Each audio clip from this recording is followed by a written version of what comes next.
أبشروا يا أيها الناس، أبشروا أبشروا بقرب النصر على إسرائيل وبقرب النصر على اليهود.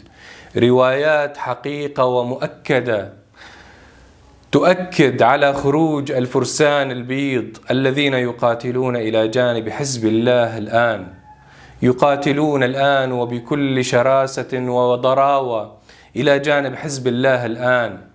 نعم، الملائكة الآن تقاتل إلى جانب حزب الله. أبشروا بالنصر، أبشروا. كل ما تصير حرب بين حزب الله وإسرائيل نفس القصة، نفس القصة ونفس الرواية.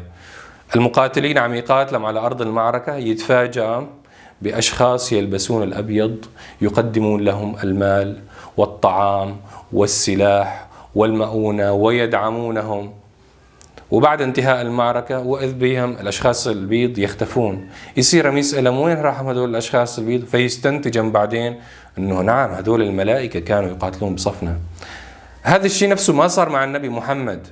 النبي محمد بالقرآن مثبت أنه الملائكة قاتلت إلى جانبه إلى صفه، وارد بالقرآن هذا الشيء، ولكن دور الملائكة اقتصر على التثبيت، الربط على القلوب، زلزلة الأعداء والخصوم، لكن ما ثبت أبدا أنه الملائكة قتلت شخص من الأشخاص.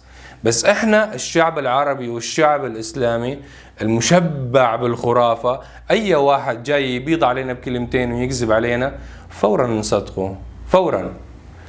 هذا الشيء فعلا يستحق الدراسة. يا ترى إحنا كشعوب عربية وإسلامية فعلا شعوب غبية وشعوب عاطفية، وأي شخص عنده قصة جاي يرويها ويضحك علينا وعنده أسلوب نصدقه؟ أم أنه إحنا كأشخاص مشبعين بالخرافة، أي واحد عنده قصة كويسة، علي بابا والمصباح السحري، علاء الدين والبساط الريح، ومن هالسوالف هاي فورا نصدقه؟ فعلا شيء يستحق الدراسة.